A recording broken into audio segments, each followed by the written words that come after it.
Hi, I'm Councilwoman Fishman, and this evening I'm going to be reading the book Hanukkah Bear by Eric Kimmel. First, I'd like to tell you that Hanukkah is a Jewish festival of lights. The holiday commemorates a victory over the Greek army in 145 BCE when the temple in Jerusalem was restored to Jewish worship. According to tradition, there was only enough sanctified oil to light the temple menorah for one day. The oil miraculously burned for 8 days, long enough for more oil to be brought to Jerusalem. Since then, oil and light have been part of celebrating Hanukkah. Foods cooked in oil are part of the Hanukkah celebration. Latkes, potato pancakes, and jelly donuts are traditional Hanukkah dishes. Hanukkah games are played with a four-sided top called a dreidel. The 4 letters on the sides are the first letters of the Hebrew words. The words mean a great miracle happened here. Hanukkah Bear by Eric Kimmel. Old Bear awoke from his winter sleep. He poked his nose outside his den. What was that? Something to eat. Old Bear's empty stomach rumbled. He shook himself all over, then lumbered out of his den to follow the delicious smell. Grandma Braina took the last potato pancake from the pan and put it in the oven with the others. Grandma Braina was 97 years old and did not hear or see as well as she used to, but she still made the best potato pancakes in the village. Every year at Hanukkah time, all her friends came to her house on the edge of the forest. How they loved those pancakes. Grandma Braina always made plenty, but tonight she made twice as many as usual. Tonight was special. The rabbi was coming. Grandma Braina hurried to get ready. Just then she heard a thump at the door. She opened it. "Rabbi, you're here early. How nice to see you." "Grumph," growled the old bear. "Happy Hanukkah to you too. Please come in." Old Bear walked into the house.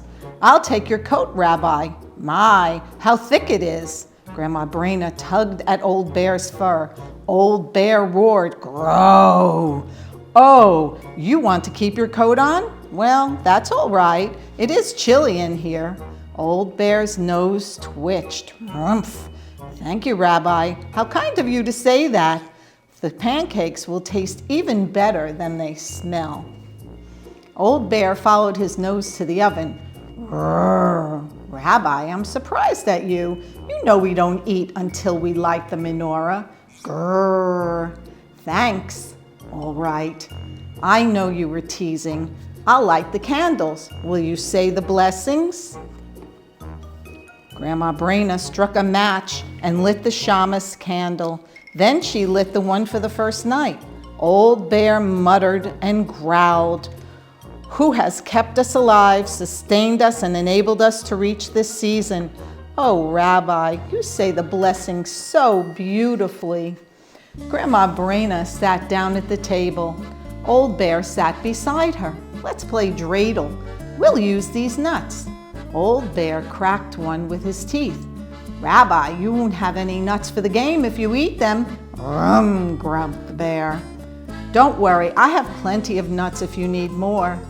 Grandma Braina spun the dreidel.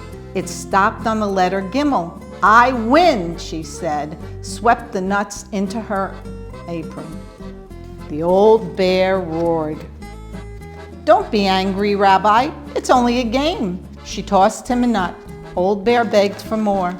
"No, Rabbi, no more nuts. It's time for dinner." Grandma Braina opened the oven door and took out a platter piled high with steaming potato pancakes. Old Bear sniffed the pancakes as she set them on the table. "Do you prefer sour cream or jam?" she asked.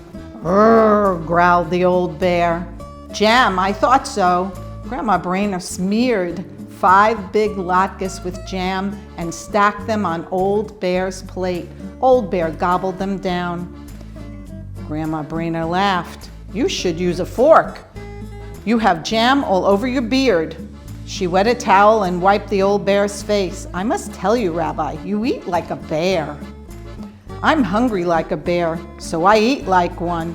I can see that, Grandma Brainer said. Old Bear ate and ate until all the latkes were gone. He felt drowsy. His head flopped on Grandma Brainer's lap. Rabbi, you're sleepy. Who wouldn't be sleepy after such a meal? All the latkes are gone. It's time to go home. But before you leave, I have a Hanukkah present for you. Grandma Brainer took a red scarf from her knitting basket. She wrapped it around the old bear's neck. I made it myself. Grrr, old bear licked her face. Grandma Brainer blushed. Oh, Rabbi, at my age. Old Bear shuffled to the door. Rumph, he growled as he walked off into the night. Good night to you too, Rabbi. Happy Hanukkah. Grandma Brainer was washing the dishes when she heard another knock. I wonder who that is. Shalom, Grandma Brainer. All her friends stood at the door wishing her a happy Hanukkah. Shalom, everybody. How nice to see you. I'm sorry I don't have any more latkes. The rabbi came by and ate them all. Grandma Brainer, don't you recognize me? It was the rabbi. The rabbi couldn't have eaten your latkes, everyone said. He's been with us in the synagogue. Grandma Brainer rubbed her forehead. Something strange is happening, Rabbi. I think there is an imposter going around. He looks like you. He talks like you. He even has your beard. Just then the children cried. Look at the floor. Bear tracks. A bear. And I thought it was the rabbi, she said. Soon she began to giggle. That was a very clever bear or a very foolish Grandma Brainer. Ah, well, let the bear have a happy Hanukkah. I had a happy Hanukkah too, and so will you, dear friends. Bring some potatoes from the cellar. Fetch my grater and bowl. Everybody has to help. You too, Rabbi. If we all work together, we will soon have latkes for everyone. Deep in the forest, Old Bear slumbered in his den. His stomach was full of potato latkes. The warm woolen scarf was wrapped snugly around his neck. Pleasant dreams, Old Bear, and happy Hanukkah.